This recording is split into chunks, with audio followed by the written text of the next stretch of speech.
یہ gold Smith جس نے شکار کیا تازہ عمران خان ایک ابھرتی ہوئی شے تھا، امیدیں وابستہ ہو رہی تھی، پہلے ہی سے ایک ہیرو کی شکل میں تھا، وہ اسلام کی بات کرنے چلا تھا، وہ اپنے کلچر کی بات کرنے چلا تھا۔ گولڈ سمتھ 5 کروڑ پاؤنڈ تو پہلی سلامی ملنے والی ہے، یہ قیمت کس سے کی دی جا رہی ہے؟ غور کیجئے، اگر وہ سارا سازشی کردار جو یہود کا ہے وہ سامنے ہو تو ہر شے آپ کے سامنے بالکل ٹرانسپیرنٹ نظر آئے گی، آپ دیکھ سکتے ہیں کہ اصل میں ہو کیا رہا ہے۔ جس کا شکار ابھی آپ کا عمران خان بھی ہو گیا ہے، کل جمعے میں مجھے اس کے بارے میں گفتگو کرنی ہے۔ وہ آرڈر آف دی الومناٹی 1776 میں قائم کیا گیا تھا، یہودیوں کی سازش، وہ آج تک چل رہی ہے۔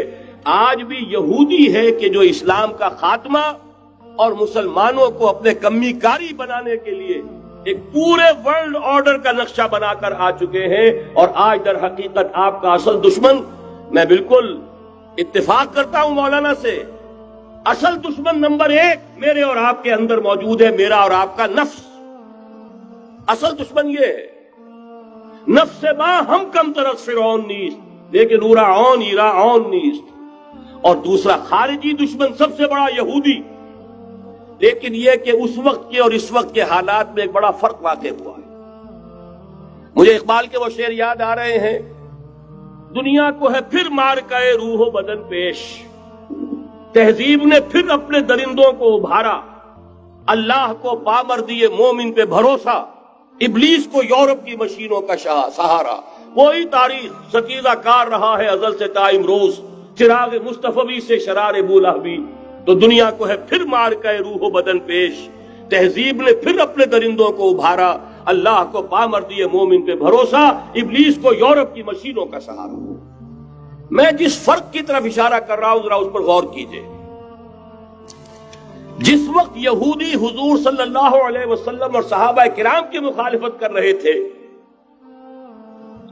ان کے اور عیسائیوں کے درمیان دشمنی تھی۔ وقالت اليہود لیست النصارى علی شیء وقالت النصارى لیست اليہود علی شیء، ان میں آپس میں سانپ اور نیولے کا بیر تھا اس وقت، جبکہ نبی اکرم صلی اللہ علیہ وسلم کے ساتھ یہود کی یہ کشاکش جاری تھی۔ یہی وجہ ہے کہ آپ کو معلوم ہے کہ قرآن مجید کہتا ہے کہ بدترین دشمن تمام انسانوں میں اہل ایمان کے وہ یہود ہیں، اور قریب ترین اگر کسی کو پاؤ گے دوستی میں مسلمانوں کے تو وہ نصارہ ہے۔ سورہ مائدہ کی آیت ہے، وَلَتَجِدَنَّ أَشَدَّ النَّاسِ عَدَاوَةً لِلَّذِينَ آمَنُوا الْيَهُودَ وَلَتَجِدَنَّ أَقْرَبَهُمْ لِلَّذِينَ آمَنُوا مَوَدَّةً لِلَّذِينَ آمَنُوا الَّذِينَ قَالُوا إِنَّا نَصَارَى۔ اس وقت صورتحال یہ تھی۔ آج زمین و آسمان کا فرق واقع ہو چکا ہے، آج یہودی عیسائی پر مسلط ہو چکا، یہودیوں نے پورا عالم عیسائیت فتح کر لیا ہے، آج پورا عالم عیسائیت یہودیت کا اعلی کار بن چکا ہے۔ چنانچہ پہلے تو ایک ہی بات تھی، یہ تو تقریباً 300-400 سال قبل ہو چکا، کہ west white Anglo Saxon Protestants یہ تو اعلی کار بن گئے تھے آج سے صدیوں پہلے، انہی کے ذریعے سے یورپ کے اندر انہوں نے سود کی اجازت حاصل کی، انہی کے ذریعے سے یہ ساری فحاشی اور یہ ساری اریانی کا جو بازار گرم کیا، یہ در حقیقت آزاد خیالی، لبرلزم،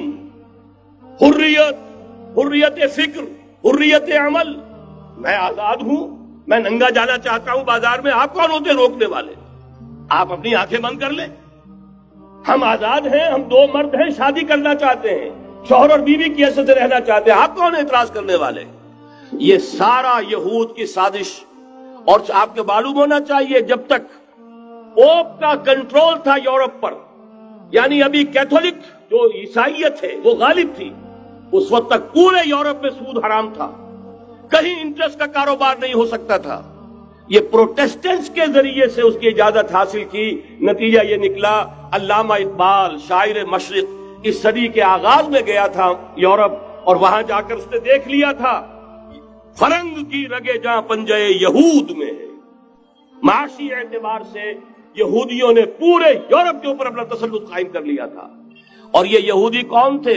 روتھ چائلڈز، گولڈ سمتھس، بہرحال مجھے جو دوسری بات کہنی تھی وہ یہ کہ یریدون لیطفئوا نور اللہ بافواہہم، اس وقت بھی یہودی تھا، آج بھی یہودی ہے، لیکن فرق یہ واقع ہوا ہے کہ اس وقت یہودی کے کنٹرول میں عیسائی نہیں تھے، بلکہ 1200 برس تک یہودیوں کے اوپر ظلم و ستم بلکہ ہوتا رہا عیسائیوں کے ہاتھوں، پورے یورپ میں پرسیکیوٹڈ تھے۔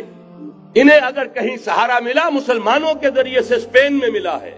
بن گوریان نے خود لکھا اپنی کتاب میں کہ ڈیورنگ دی ڈائسپورا، یہ ہمارا جو انتشار کا دور ہے سن 70 عیسوی سے جو شروع ہوا تھا، اس ڈائسپورا کے دوران our golden period is the period of Christian Spain، ہمارا سنہری دور وہی ہے جو مسلمان ہسپانیہ کا دور ہے۔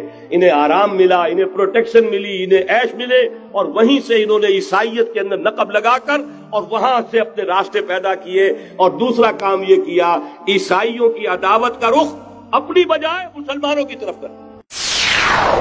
یا رب فاجمعنی بكل الصحب والأحباب واكتب لنا أن ندخل الجنات بالريان۔